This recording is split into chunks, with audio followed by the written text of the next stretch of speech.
Presiden FIFA Gianni Infantino putuskan jatuhi sanksi super berat kepada Federasi Timnas Bahrain, yakni denda mencapai 500 miliar, kalah WO, hingga diskualifikasi dari kualifikasi Piala Dunia 2026 Grup C. Sesaat setelah tepat tadi malam, media Bahrain dengan sangat jelas ungkap timnas mereka tak mau bermain away ke Indonesia Maret mendatang. Padahal sudah terbukti jelas fans timnas Jepang dan Arab Saudi aman, bahkan disambut hangat oleh seluruh fans timnas Indonesia. Gianni Infantino sudah muak dengan alasan konyol yang dibuat-buat Bahrain dan dukung penuh laga digelar tetap di Indonesia, jadi harapanku. Di sisi lain, media Bahrain lagi-lagi dengan sangat konyol ungkap hal mengejutkan ini soal laga krusial versus Indonesia Maret mendatang. Apa itu? Tonton video hingga selesai dan simak berita lengkapnya di sini. Yes, alhamdulillah. PSSI temukan gelandang top grade A kelas Eropa dari Eredivisie Belanda, yakni Kenneth Taylor dari Ajax Amsterdam. Bisa jadi duet mau Tom Haye untuk lini tengah timnas Indonesia. Erick Thohir dan Shin Tae-yong sepakat dan putuskan proses naturalisasi Taylor dalam waktu dekat, agar bisa main di sisa 4 laga super krusial timnas Indonesia di kualifikasi Piala Dunia 2026. Jadi harapanku. Di sisi lain, media ternama Asia ini ungkap fakta mengejutkan soal Kenneth Taylor yang dirumorkan punya darah keturunan Indonesia. Tonton video hingga akhir dan simak semua fakta mendetailnya di sini. Langkah super gemilang dan jenius resmi diputuskan tepat tadi malam. PSSI sepakat lakukan hal luar biasa hebat ini untuk atasi jadwal padat home away ASEAN Cup 2024. Semua dilakukan demi pemain tetap fokus pada kondisi fisik demi hasil maksimal di ajang bergengsi se-ASEAN tersebut. Semuanya bisa sangat bahagia dan lega mendengarnya. Apa yang sebenarnya terjadi? Dan bagaimana hal ini bisa pengaruhi hasil timnas Indonesia di ASEAN Cup 2024? Simak ini dia penjelasan lengkapnya. Ini memang top. Sederhana tapi bikin fans Nguyen menangis kejang mendengarnya. Di hadapan publik Vietnam, legenda AC Milan dan timnas Belanda ini malah belak-belakan puji keberhasilan timnas Indonesia. Bahkan tak disangka dengan sangat jujur dan berani akui timnas Vietnam harus tiru timnas Indonesia supaya bisa berkembang bagus. Apa yang sebenarnya membuat timnas Indonesia begitu istimewa di mata Ruud Gullit? Simak fakta bahagianya di sini. Skandal besar kontroversial. Akhirnya Coach Shin Tae-yong ungkap alasan mengejutkan kenapa tak panggil Jens Raven ke timnas Indonesia untuk turnamen ASEAN Cup 2024 ini. Satu hal di luar dugaan publik ini ternyata yang jadi alasan utama. Semuanya bisa sangat terkejut mendengarnya. Apakah itu? Penasaran? Nah ini dia, yang sudah ditunggu-tunggu fans Garuda. PSSI akhirnya resmi berikan update terbaru soal kedatangan 3 pemain abroad, yakni Ivar Jenner, Justin Hubner, dan Rafael Struijk untuk ajang ASEAN Cup 2024. Fans timnas Indonesia langsung bisa lega mendengarnya. Apa yang sebenarnya terjadi di balik layar? Simak ulasan mendetailnya hanya di sini. Mendadak bikin geger. Mentang-mentang lakoni TC di Korea dengan sangat sombong dan seumbarnya pelatih Vietnam akui bakal bawa timnya bisa tembus final ASEAN Cup 2024, padahal turnamen belum mulai. Timnas Vietnam kembali menjadi sorotan usai pernyataan pelatih mereka, Kim Sang-sik, yang penuh percaya diri menyebut timnya bakal melaju ke final ASEAN Cup 2024. Apa yang bisa terjadi selanjutnya? Akankah ambisi besar ini berakhir dengan kekalahan, menyakitkan lagi karena menghadapi timnas Indonesia yang semakin tangguh? Simak ulasan menariknya di sini.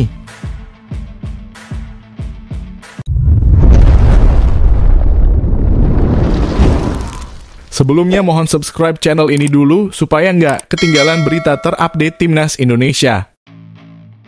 Presiden FIFA Gianni Infantino putuskan jatuhi sanksi super berat kepada Federasi Timnas Bahrain, yakni denda mencapai 500 miliar, kalah WO, hingga diskualifikasi dari kualifikasi Piala Dunia 2026 Grup C. Sesaat setelah tepat tadi malam, media Bahrain dengan sangat jelas ungkap timnas mereka tak mau bermain away ke Indonesia Maret mendatang. Padahal sudah terbukti jelas fans timnas Jepang dan Arab Saudi aman, bahkan disambut hangat oleh seluruh fans timnas Indonesia. Gianni Infantino sudah muak dengan alasan konyol yang dibuat-buat Bahrain dan dukung penuh laga digelar tetap di Indonesia, jadi harapanku. Di sisi lain, media Bahrain lagi-lagi dengan sangat konyol ungkap hal mengejutkan ini soal laga krusial versus Indonesia Maret mendatang. Apa itu? Tonton video hingga selesai dan simak berita lengkapnya di sini. Situasi panas tengah melingkupi kelanjutan kualifikasi Piala Dunia 2026. Federasi Sepak Bola Bahrain hingga saat ini dikabarkan tetap bersikukuh tidak ingin bertanding di Stadion Utama Gelora Bung Karno, Jakarta dalam laga melawan timnas Indonesia. Sikap ini memunculkan spekulasi dan tekanan besar agar FIFA menjatuhkan sanksi berat jika Bahrain benar-benar menolak bermain di Indonesia. Kegaduhan bermula pada matchday keempat grup C ketika wasit asal Oman, Ahmed Al-Kaf, dianggap melakukan keputusan kontroversial yang merugikan Indonesia dalam laga melawan Bahrain. Keputusan itu memicu amarah publik tanah air yang menyasar wasit dan Federasi Bahrain melalui media sosial. Tidak lama setelah insiden tersebut, BFA mengirim surat resmi ke AFC meminta agar pertandingan tandang melawan Indonesia dipindahkan ke tempat netral dengan alasan keamanan. Namun PSSI menegaskan bahwa FIFA tetap menunjuk GBK sebagai venue pertandingan dan surat dari Bahrain dianggap tidak akan mendapat respons. FIFA saya yakin tidak akan merespons surat dari Bahrain. Jika ada respons, FIFA pasti sudah menghubungi kami dan menanyakan kesiapan kami, kata Sekjen PSSI Yunus Nusi. Meski belum ada pernyataan resmi dari FIFA, media Bahrain terus mengklaim bahwa venue pertandingan masih belum dipastikan. Sikap ini menimbulkan dugaan bahwa Bahrain sedang mencari alasan untuk menghindari laga di Jakarta. Di sisi lain, Indonesia tetap menunjukkan kesiapan penuh. PSSI sudah memastikan bahwa Gelora Bung Karno memenuhi standar keamanan dan fasilitas sesuai regulasi FIFA. Kami sangat siap menjadi tuan rumah dan FIFA sudah mengetahui kemampuan kami, tegas Yunus Nusi. Sikap Bahrain ini memunculkan spekulasi di kalangan pengamat sepak bola, termasuk harapan agar FIFA menjatuhkan sanksi tegas jika Bahrain benar-benar tidak hadir di Indonesia. Beberapa sanksi yang menjadi pembicaraan meliputi denda ratusan miliar rupiah. FIFA memiliki sejarah memberikan denda besar kepada tim atau federasi yang melanggar regulasi pertandingan. Dan juga sanksi kekalahan WO jika Bahrain absen dalam laga yang dijadwalkan FIFA, mereka berpotensi kalah secara otomatis. Dan yang paling berat adalah diskualifikasi. Jika Bahrain terus melanjutkan sikap tidak kooperatif, FIFA dapat mempertimbangkan diskualifikasi untuk menjaga integritas kompetisi. Jika Bahrain dikenai sanksi atau kalah WO, situasi di grup C akan berubah drastis. Saat ini Indonesia, Arab Saudi, Cina, dan Bahrain sama-sama mengoleksi 6 poin, sementara Australia berada di puncak dengan 7 poin. Sanksi kepada Bahrain bisa menguntungkan Indonesia, membuka peluang lebih besar untuk lolos ke putaran berikutnya. Presiden FIFA Gianni Infantino diharapkan mengambil langkah tegas dalam situasi ini. Sikap Bahrain dianggap mencederai semangat fair play dan integritas kompetisi. Banyak pihak berharap FIFA tidak hanya memastikan pertandingan berjalan sesuai jadwal, tetapi juga memberikan hukuman berat jika Bahrain benar-benar melanggar aturan. Dengan semangat dan dukungan penuh dari publik, Indonesia siap membuktikan diri sebagai tuan rumah yang tangguh di hadapan tekanan apapun. Kini bola ada di tangan FIFA. Apakah Gianni Infantino akan menegakkan keadilan demi menjaga kredibilitas sepak bola dunia?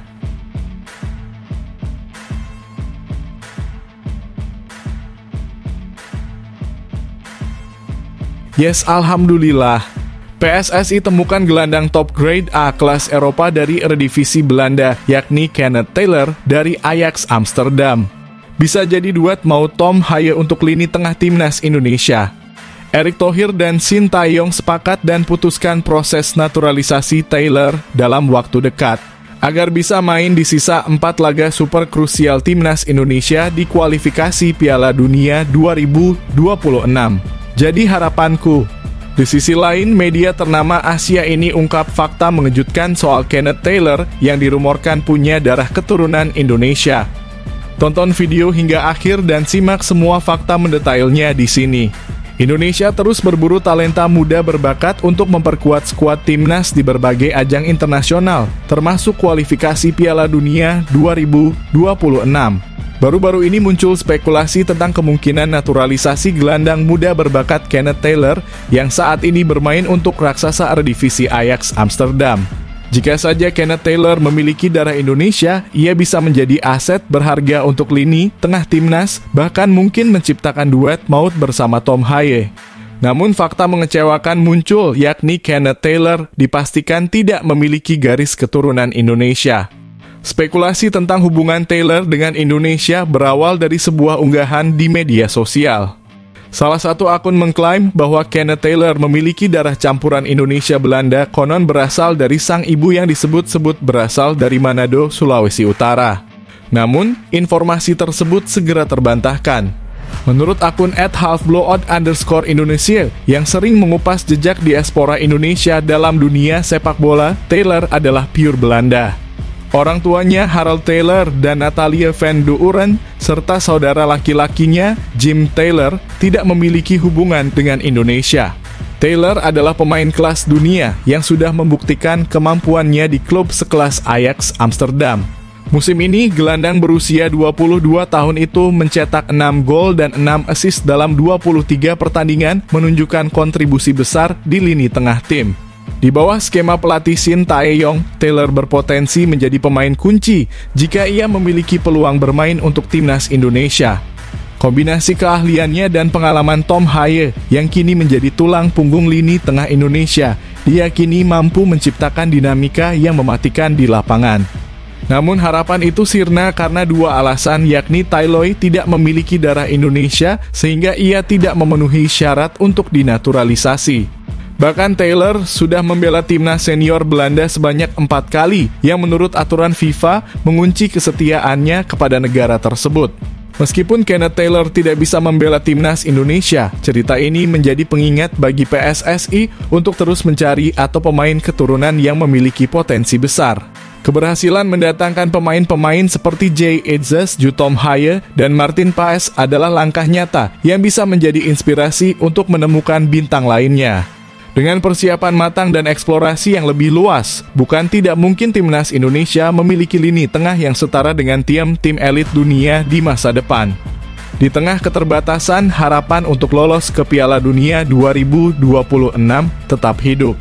Dengan fokus pada pengembangan pemain lokal dan kolaborasi dengan talenta diaspora, timnas Indonesia memiliki peluang besar untuk mencatat sejarah.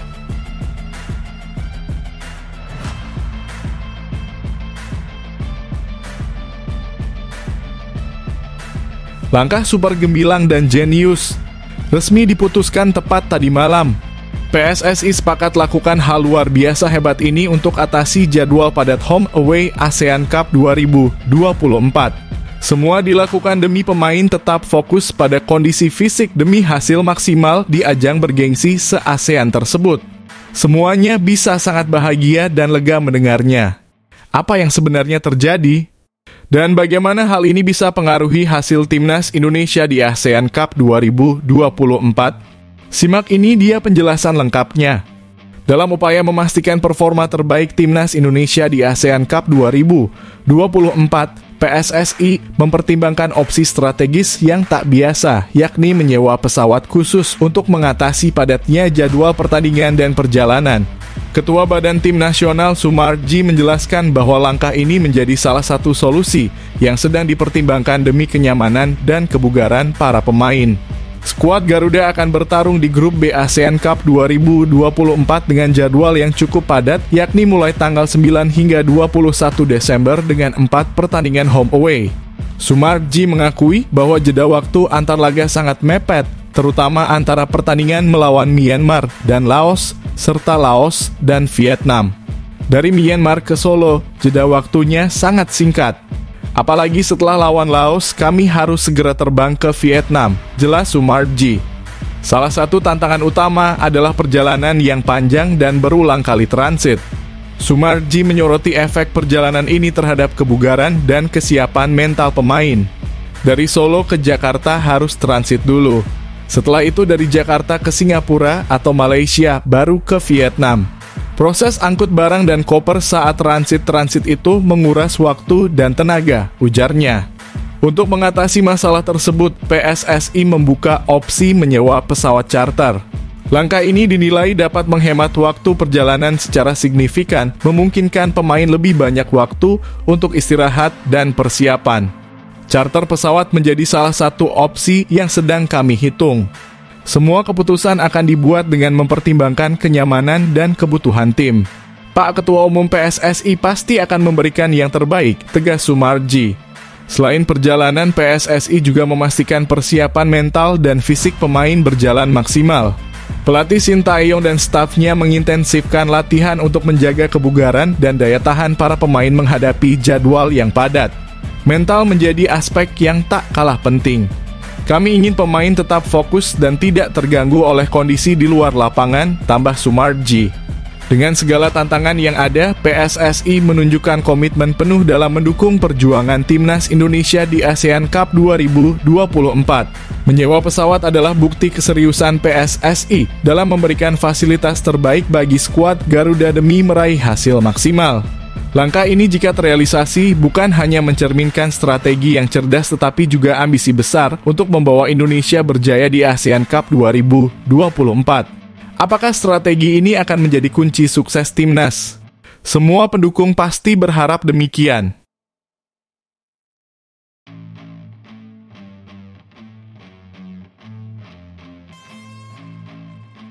Ini memang top. Sederhana tapi bikin fans Nguyen menangis kejang mendengarnya. Di hadapan publik Vietnam, legenda AC Milan dan Timnas Belanda ini malah belak-belakan puji keberhasilan Timnas Indonesia. Bahkan tak disangka dengan sangat jujur dan berani akui Timnas Vietnam harus tiru Timnas Indonesia supaya bisa berkembang bagus.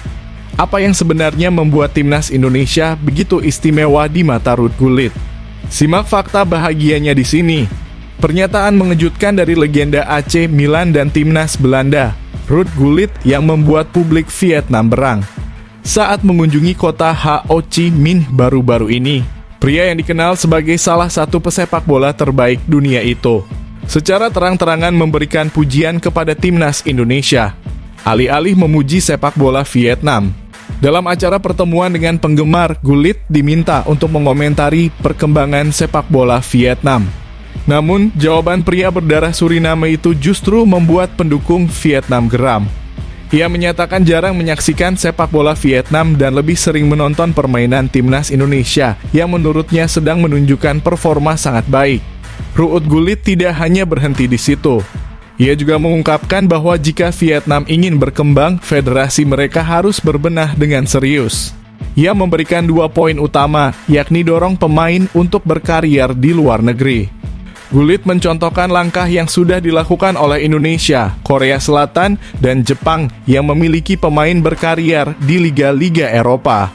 Vietnam perlu memiliki pionir pemain yang tampil di Eropa untuk menginspirasi generasi berikutnya, ujar pemenang Ballon d'Or 1987 itu. Kedua yakni perbaiki pembinaan dan kualitas liga domestik. Ia menekankan bahwa pembinaan pemain muda yang serius serta liga domestik yang profesional adalah kunci perkembangan sepak bola Vietnam. Kalian membutuhkan liga yang benar-benar profesional dan serius agar sepak bola Vietnam berkembang secara berkelanjutan, tandasnya. Gullit juga menyebut bahwa Timnas Indonesia, Korea Selatan, dan Jepang kini bermain sangat baik dan menjadi contoh bagi negara-negara Asia lainnya. Pernyataan ini langsung memicu reaksi panas dari publik Vietnam yang merasa tim mereka tidak mendapat pengakuan meski telah mencatat beberapa prestasi di kawasan Asia Tenggara. Tak mengherankan jika Gullit menyempatkan diri menyaksikan permainan skuad Garuda.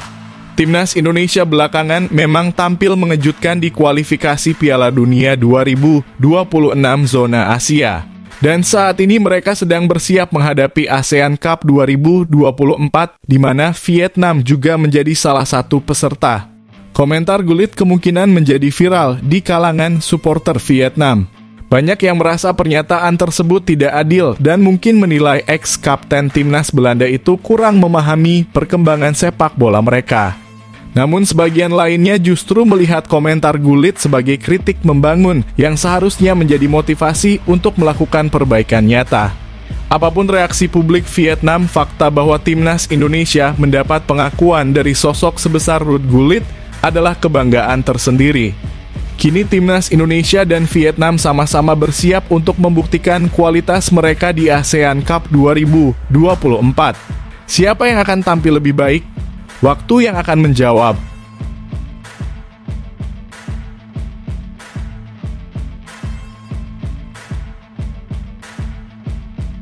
Skandal besar kontroversial. Akhirnya Coach Shin Tae-yong ungkap alasan mengejutkan kenapa tak panggil Jens Raven ke timnas Indonesia untuk turnamen ASEAN Cup 2024 ini. Satu hal di luar dugaan publik ini ternyata yang jadi alasan utama. Semuanya bisa sangat terkejut mendengarnya. Apakah itu? Penasaran? Tonton video hingga selesai dan simak fakta mengejutkannya di sini. Keputusan pelatih Shin Tae-yong untuk tidak memasukkan nama Jens Raven ke skuad timnas Indonesia senior untuk ASEAN Cup 2024 akhirnya terungkap. Pemilihan striker yang diandalkan skuad Garuda dalam turnamen ini telah menjadi perbincangan hangat, terutama karena absennya Jens, pemain muda potensial yang kini menjadi andalan timnas U20. Shin Tae-yong memilih 3 penyerang utama, yakni Arkan Kaka, Rafael Struijk, dan Hoki Caraka. Di antara pilihan tersebut, Hoki Caraka disebut-sebut menjadi faktor utama Jens Raven belum mendapatkan kesempatan promosi ke tim senior.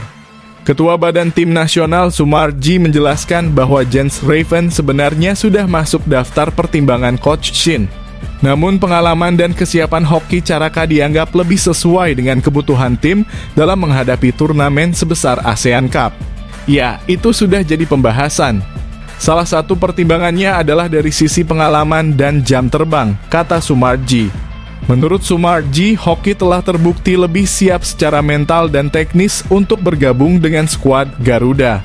Selain itu, Hoki memiliki pemahaman yang lebih baik tentang pola permainan Shin Tae-yong karena sudah lama berada di bawah asuhan pelatih asal Korea Selatan tersebut. Hoki Caraka juga menunjukkan performa yang cukup konsisten di Liga 1 musim ini bersama PSS Sleman. Dalam 11 pertandingan, ia mencatatkan 3 gol dan 1 assist. Statistik ini ditambah dengan pengalamannya bermain secara reguler di level klub menjadi modal penting bagi mentalnya untuk menghadapi tekanan di turnamen internasional. Coach Shin melihat potensi Hoki itu jauh lebih matang, baik dari sisi mental maupun pengalaman.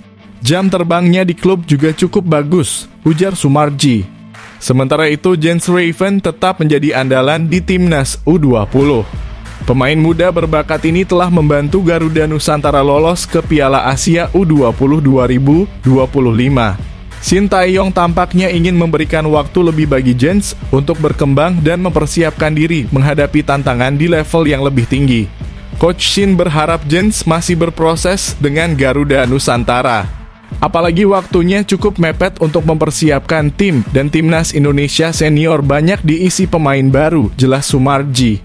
Keputusan Shin Tae-yong untuk memprioritaskan Hoki Caraka didasarkan pada kebutuhan tim saat ini dan strategi jangka pendek untuk ASEAN Cup 2024. Meski Jens Raven harus menunggu gilirannya, harapan besar tetap ada bahwa ia akan menjadi salah satu tulang punggung timnas Indonesia di masa depan. Keputusan ini mencerminkan kecermatan Coach Shin dalam memilih pemain yang tidak hanya siap secara teknis, tetapi juga mental demi memberikan hasil terbaik untuk skuad Garuda. Waktunya Jens Raven bersinar di level senior pasti akan tiba.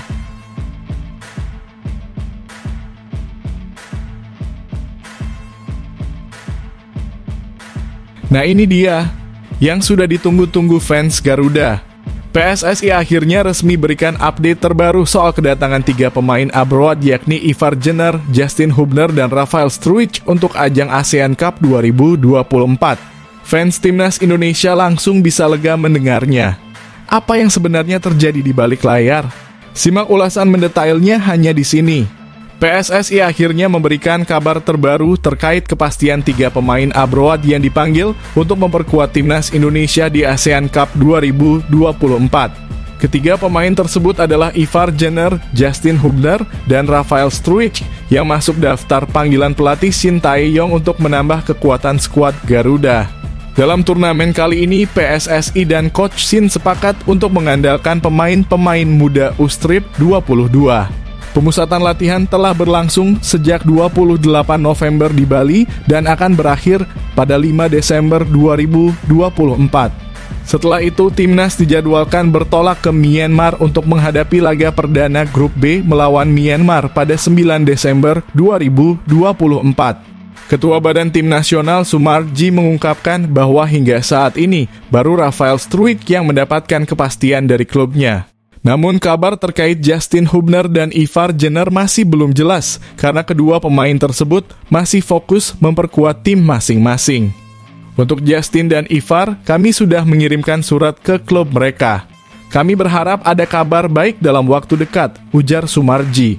Rafael Struijk sebenarnya sudah mendapatkan izin dari Brisbane Roar untuk bergabung, tetapi awalnya hanya untuk laga semifinal dan final jika Indonesia lolos. Namun Shin Tae-yong berharap Rafael bisa bergabung lebih cepat, terutama untuk pertandingan pamungkas Grup B melawan Filipina pada 21 Desember 2024. Klubnya sempat menanyakan apakah izin bergabung tetap di semifinal atau ada opsi lain. Coach Shin meminta agar Rafael bisa hadir saat lawan Filipina, ungkap Sumarji. Sementara itu untuk Ivar Jenner dan Justin Hubner, PSSI masih terus berdiskusi dengan klub mereka. Keduanya diharapkan bisa bergabung lebih awal demi memperkuat skuad Garuda sejak babak penyisihan grup. Situasi mereka mirip, kami sedang intens mengirim surat ke klub masing-masing. Semoga ada kabar baik segera, lanjut Sumarji.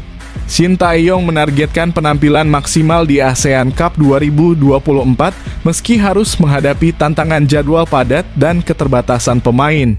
Kehadiran pemain abroad diharapkan bisa memberikan suntikan kekuatan tambahan, terutama saat menghadapi lawan-lawan kuat seperti Vietnam di fase grup. Dengan segala persiapan dan komunikasi yang sedang dilakukan, PSSI optimistis skuad Garuda dapat tampil solid dan memenuhi harapan untuk membawa pulang trofi ASEAN Cup ke Indonesia.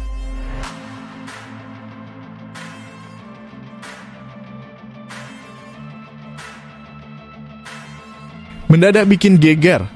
Mentang-mentang lakoni TC di Korea dengan sangat sombong dan seumbarnya pelatih Vietnam akui bakal bawa timnya bisa tembus final ASEAN Cup 2024, padahal turnamen belum mulai. Timnas Vietnam kembali menjadi sorotan usai pernyataan pelatih mereka, Kim Sang-sik yang penuh percaya diri menyebut timnya bakal melaju ke final ASEAN Cup 2024. Apa yang bisa terjadi selanjutnya? Akankah ambisi besar ini berakhir dengan kekalahan, menyakitkan lagi karena menghadapi timnas Indonesia yang semakin tangguh? Simak ulasan menariknya di sini. Timnas Vietnam kembali menjadi sorotan usai pernyataan pelatih mereka, Kim Sang-sik yang penuh percaya diri menyebut timnya bakal melaju ke final ASEAN Cup 2024. Pernyataan ini muncul setelah Vietnam menggelar pemusatan latihan di Korea Selatan yang dianggap sebagai langkah strategis untuk mempersiapkan tim menghadapi turnamen. Sejak penunjukannya pada Mei 2024, Kim Sang-sik telah dibebani target berat oleh Federasi Sepak Bola Vietnam. Golden Star Warriors diwajibkan tampil gemilang minimal menembus babak final ASEAN Cup 2024. Kim yang pernah menangani tim besar di K-League langsung bergerak cepat. Ia membawa skuadnya ke Korea Selatan untuk menjalani serangkaian TC dan laga uji coba menghadapi klub lokal. Selama 10 hari di sana, Nguyen Quang Hai dan kawan-kawan berhasil meraih 3 kemenangan melawan Ulsan Citizen, Daegu FC, dan Jeonbuk Hyundai Motors FC. Hasil positif di Korea Selatan membuat Kim percaya diri. Ia tidak hanya mematok target, tetapi berani sesumbar menjamin Vietnam akan mencapai final. Bahkan ia menyebut harapan itu selaras dengan impian para penggemar di Vietnam. Tujuan tim Vietnam adalah mencapai final turnamen. Itulah harapan semua penggemar Vietnam, seluruh tim, dan saya sendiri, ujar Kim, dikutip dari Soha.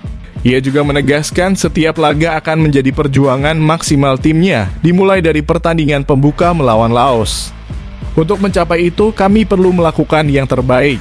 Mulai dari pertandingan pembuka melawan tim Laos dan berusaha memenangkan setiap pertandingan, tambahnya. Meski yakin Vietnam bisa mencapai final, Kim Sang-sik tampaknya lebih hati-hati ketika berbicara soal peluang menjadi juara. Ia hanya mengatakan bahwa timnya siap memenuhi ekspektasi tinggi publik Vietnam dengan hasil terbaik. Kami jamin bisa memenuhi ekspektasi semua orang dengan hasil bagus di Piala AFF mendatang. Kami membutuhkan dukungan semua pihak, ujar Kim. Vietnam berada di grup B bersama tim-tim kuat lainnya, termasuk Indonesia, Filipina, Myanmar, dan Laos. Laga melawan Indonesia di Vietnam pada 15 Desember 2024 akan menjadi salah satu penentu langkah mereka. Sementara itu, komentar sesumbar Kim Sang-sik mendapat perhatian dari para penggemar sepak bola di ASEAN, terutama di Indonesia. Pernyataan ini dianggap terlalu dini mengingat kompetisi belum dimulai dan banyak tim, termasuk Indonesia, punya potensi besar untuk menghadang ambisi Vietnam. Kini semuanya bergantung pada pembuktian di lapangan. Apakah Vietnam benar-benar mampu melangkah ke final atau justru tumbang di tengah jalan? Indonesia tentu siap menjadi batu sandungan besar untuk rival beratnya ini.